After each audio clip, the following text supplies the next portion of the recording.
Bill Laimbeer thought they were all worthless. The Prince of Darkness, his Heinous, Counterfeit Bill. These weren't just nicknames. They were badges of honor for the most hated man in basketball. Bill Laimbeer didn't just play the villain role. He created it, perfected it, and turned it into championship gold.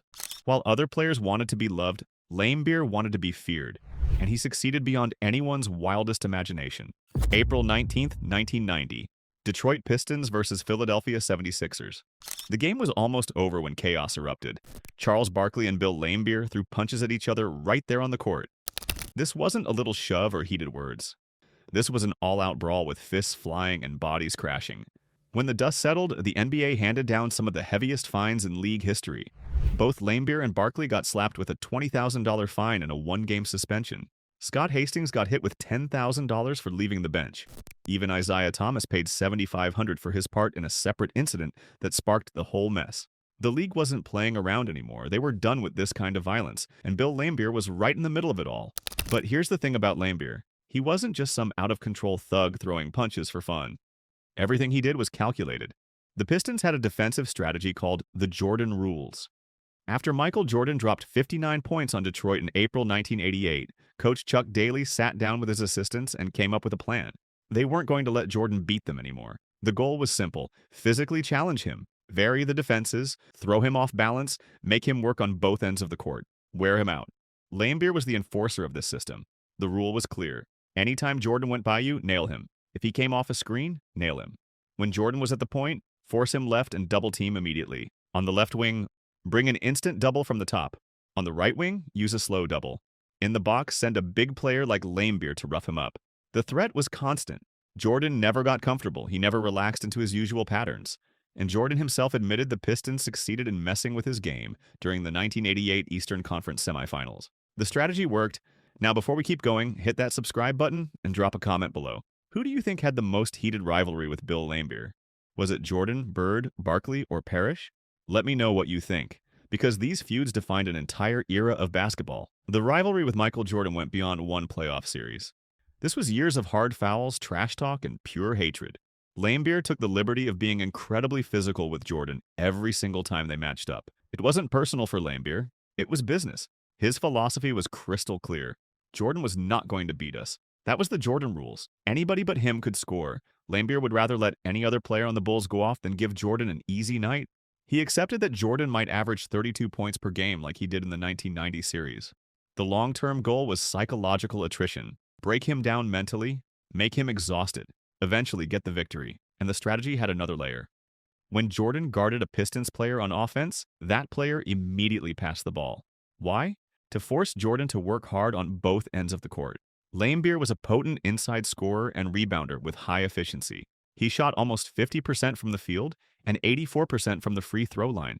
That meant he provided huge offensive value while demanding very little energy from Jordan on defense. Over a long playoff series, this created an energy gap in Detroit's favor. They were grinding Jordan down possession after possession, quarter after quarter, game after game.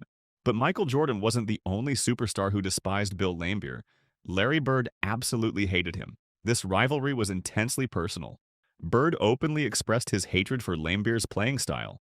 The 1987 playoffs gave us the defining moment of their feud.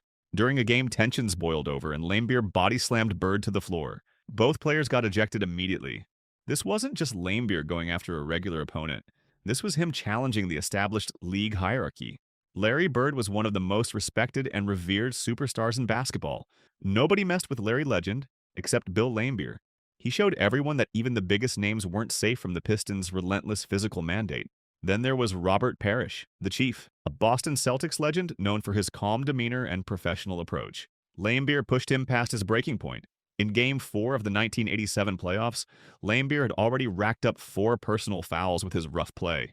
His constant use of elbows created an environment that made opponents see red. In Game 5, Parrish decided he'd had enough. When Laimbeer wasn't looking, Parrish delivered a calculated, intentional elbow right to the back of his head. Laimbeer crashed to the floor. The crowd went wild. This moment is incredibly revealing. Laimbeer spent his entire career as the primary aggressor and instigator. He was the one throwing elbows and cheap shots. But here he was, getting struck from behind by one of the most respected players in the league. That shows just how deep the frustration ran. Parrish was so fed up with Laimbeer's antics that he threw away his professional reputation for one moment of revenge. While Parrish avoided a foul call during the game, the league reviewed the tape and suspended him for Game 6. But the damage was done. Laimbeer had gotten so far under Parrish's skin that he transformed the chief into the aggressor. All of these rivalries fit into a bigger picture. Bill Laimbeer came from an affluent background. His father was a high-ranking executive at Owens, Illinois, a Fortune 500 company. He grew up with money and privilege. He went to Palos Verdes High School in California, where he led his team to a state championship in 1975.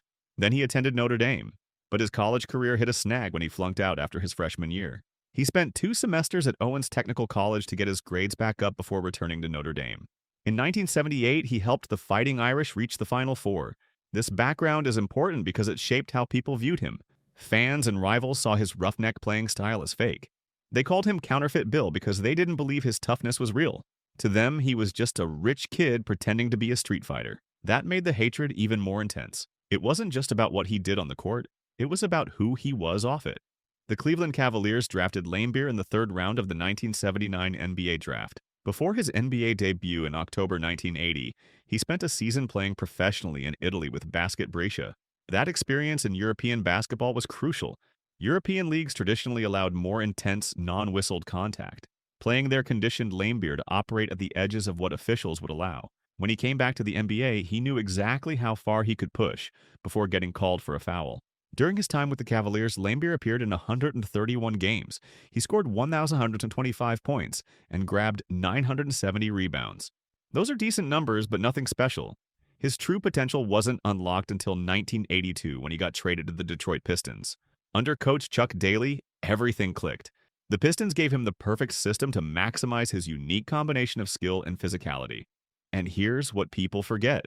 Laimbeer was genuinely talented. He played 14 professional seasons and appeared in 1,068 regular season games. He scored 30 teams 190 career points for an average of 12.9 per game. He pulled down 10,400 rebounds for 9.7 per game. He even dished out 2,184 assists. In 1986, he led the entire NBA in rebounding. His field goal percentage was a solid 49.8%, but his free throw percentage was truly elite for a center. He shot 83.7% from the line over his entire career. That's incredible for a big man. Why does that matter? Because it made him impossible to foul late in games. Opponents couldn't use the hack-a-Shaq strategy against him. If you fouled Laimbeer hard, he just went to the line and made his free throws. He turned your aggressive play into easy points for Detroit. On top of that, he shot 32.6% from three-point range. For a center in that era, that kind of versatility was rare. The fact that Laimbeer maintained this efficiency while playing such a physical style is remarkable. He accumulated 502 personal fouls in just 2 seasons with the Cavaliers. That's an insane rate of fouling, yet he played over 1,000 games in his career without suffering the kind of devastating injuries that usually end the careers of physical players. His approach wasn't reckless, it was controlled aggression. He knew how to dish out punishment while protecting himself. Laimbeer's willingness to be the villain served a greater purpose for the Pistons. He publicly embraced the role. The team adopted an us against the world mentality. Laimbeer said if the public was going to hate them anyway, they might as well make them hate us worse by winning. This strategy created a mental effect on opponents. The physical game threw them off psychologically. It disrupted their focus and their rhythm. The Pistons won back-to-back NBA championships in 1989 and 1990. The strategy worked, but there were consequences. The extreme nature of the Pistons' play forced the league to respond.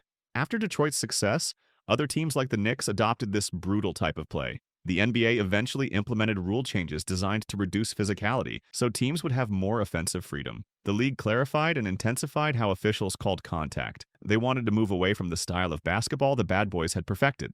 Charles Barkley later reflected on his suspension for fighting with Laimbeer. He wasn't happy about the fine or the missed game, but he understood that the league needed to send a message. The violence had gone too far. The NBA was ready to move into a new era, an era where skill and athleticism mattered more than intimidation and brute force. When Laimbeer retired from the NBA, a lot of people thought that was the end of his basketball story. They figured he'd fade away into obscurity, but they were wrong. In 2002, he became the head coach of the Detroit Shock in the WNBA, and he didn't just coach, he dominated. From 2002 to 2009, he led the Shock to 3 WNBA championships in 2003, 2006, and 2008. The league named him WNBA Coach of the Year in 2003 and again in 2015. He later coached the New York Liberty from 2013 to 2017 and the Las Vegas Aces from 2018 to 2021. His coaching success proves something crucial. The foundation of Bill Laimbeer's competitive genius wasn't just physicality. It was strategic mastery, discipline, and an unyielding will to win. Modern basketball doesn't allow the kind of contact that defined the Bad Boys era. Yet Laimbeer still won championships. He still earned Coach of the Year honors. He proved his leadership abilities were transferable across different teams, different players, and different eras of the game. So before we wrap up, make sure you're subscribed to this channel because we've got more incredible basketball stories coming your way. And drop a comment about which rivalry you found most shocking.